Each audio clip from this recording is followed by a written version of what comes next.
Ang Pilipinas nga ba mga sangkay ay napasok na nitong mga sundalo ng China? May na-discover po kasi ngayon.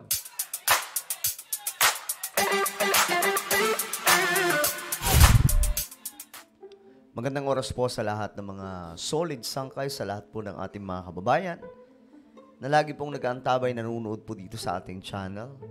Pag-usapan po natin itong malaking balita ngayon mga sangkay na may mga natagpuan daw po ng mga kagamitan po ng mga sundalo ng China dito sa Pilipinas sa isa pong Pogo Hub, no? At ngayon, marami na pong nabibisto mga sangkay itong mga otoridad po natin na mga Chinese na narito po sa ating bansa at nakakagulat mga sangkay, may uniforme pa raw na mga sundalo ng China. Pag-usapan natin yan, pero bago tayo magsimula, paki-subscribe po muna yung ating YouTube channel. Ayan po, sa baba ng video na to, makikita nyo po yung subscribe button. Pindutin nyo lamang po yan, tapos i-click nyo yung bell at i-click nyo po yung all. Dahil dito mga sangkay, 1.22 million subscribers na po tayo. Paangat po tayo ng paangat, kaya naman i-subscribe nyo na ito ngayon din. Okay ba yun mga sangkay? Sa mga nanonood po sa Facebook, i-follow nyo po yung ating Facebook page. Okay? Huwag kakalimutan. Ngayon, ito po yung balita. Uniforme daw ng Chinese military at iba pang mga, ayun o, may armas pa. Nakita daw po doon sa isang Pogo Hub. Hamon sa mga nag-i-inspeksyon sa Pogo Hub sa Porac, Pampanga, ang dami ng mga gusaling kailangan nilang pasukin. Kasi sobrang lawak daw po talaga nitong Pogo Hub na ito. Sa 10 araw na ibinigay ng korte para ipatupad ang search warrant, 11 pa lang ang napapasok sa 46 na gusali. Grabe. Ganyan po kadami mga sangkay. At ganyan po kalawak itong area nitong mga Chinese sa Pilipinas.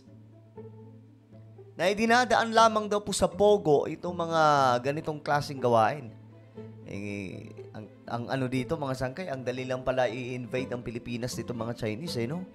Kung ganito lang po ka-easy, ibig sabihin, mabilis po tayo mapapasa kamay nitong mga Chinese. Kung sakasakaling mayroon pong invasion na magaganap. Kabilang sa mga nakita roon ang uniforme umano ng Chinese military. Balitang hatid ni Jonathan Andal. Ayun, no? Ayan, mga sangkay. Uniform ng militar ng China. Ayan, no?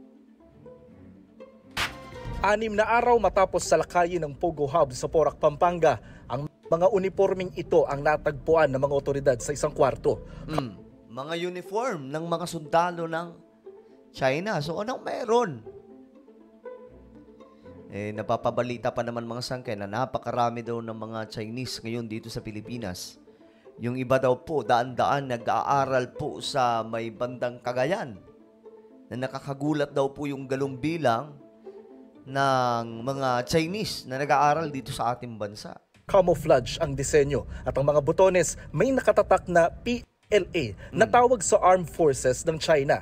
Yan na nga. Iniimbestigahan ngayon ng PAOK o Presidential Anti-Organized Crime Commission kung may mga sundalo ng China rito na nagpapanggap na empleyado ng Pogo. Iyon na nga ang sinasabi po natin mga sangkay. Ano ang mayroon sa mga ito? Bakit po parang dahan-dahan po tayong sinisikreto lamang na ini-invade nito mga Chinese, no?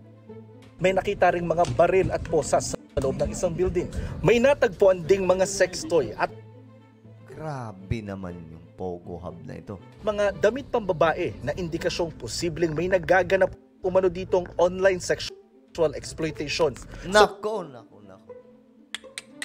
Ang galing din no? Para po silang para po silang may sariling kampo talaga kasi pagkakaalam po natin mga sangkay, may sarili daw po ito mga security na nakapaligid at sobrang lawak daw po talaga nitong Pogo Hub doon po sa Pampanga. Sa videong ito mula sa cellphone ng Chinong nahuli sa labas ng Pogo compound, kita ang mga Pogo worker na nagtatakbuhan ng lusubin sila ng mga otoridad nitong June 4. Sa isa pang video, kita ang mga Chino na nakaposa sa kama. Bakit ganun? Ang creepy naman ng ano na to mga sangkay, no? May larawan din ng perang hinala ng PAOK ginagamit sa money laundering. May litrato rin ng bangkay. Litrato ng isa pang lalaki na duguan ng likod. Pati litrato ng hepe ng PAOK na si Yusek Gilbert Cruz. Nasamsam din sa pogo ang mga baseball bat, hinihinalang electrocution device, hinihinalang shabu, gayon din ng luxury watches at mga alahas. Grabe. May mga bahid din ng dugo sa ilang kwarto. Nadiskubre rin ang daan-daang computer, cellphone, blank SIM cards at mga script na nakasulat sa Chinese. Daming nabibisto no? Kaya mayroon sa mga to.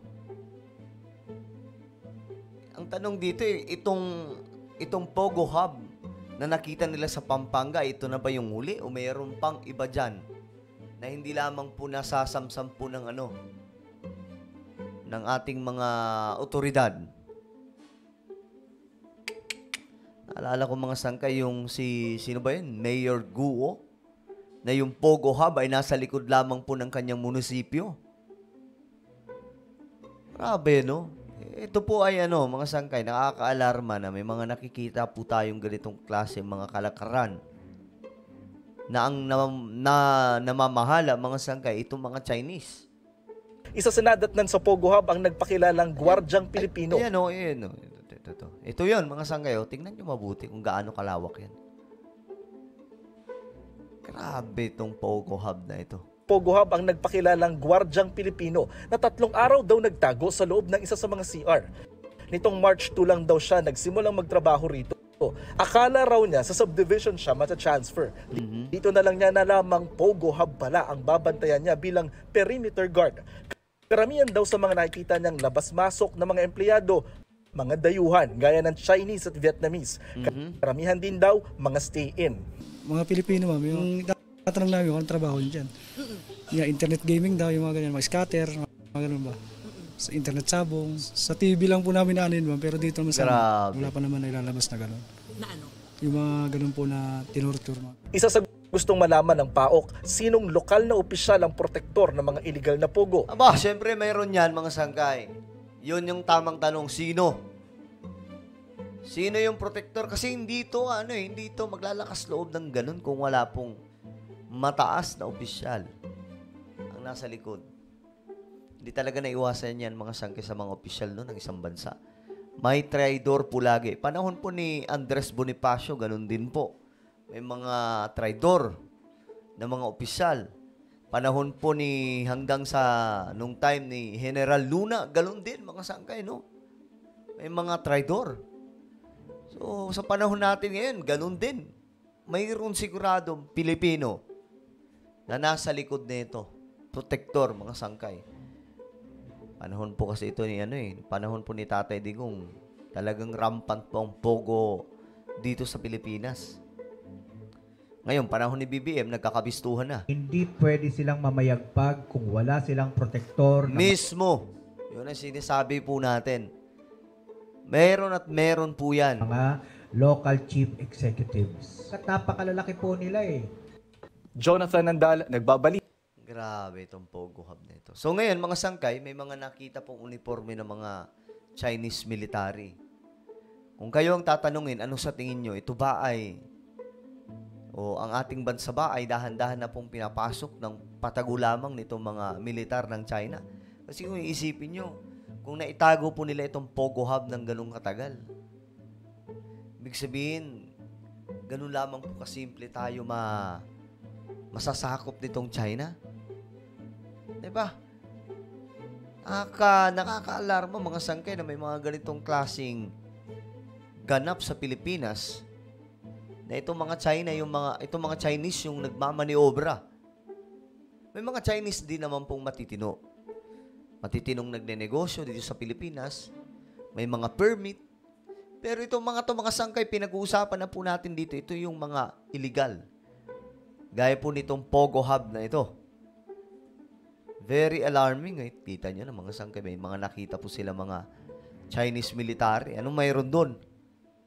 Hindi kaya napasok na tayo nitong mga militar ng China ng patago lamang? So ano po ang inyong opinion mga sangkay? Just comment down below. Meron po akong isang Facebook group. Ito po ay Hukbong Solid Sangkay, no? Hanapin niyo po ito sa Facebook, syempre. Mag-join group kayo. Exclusive lamang po ito sa mga Solid Sangkay, ha? Mag-join group kayo, but make sure na masasagutan niyo lahat ng tanong para makapasok kayo. Okay? So ako na po ay magpapaalam. Mag-ingat po ang lahat. God bless everyone.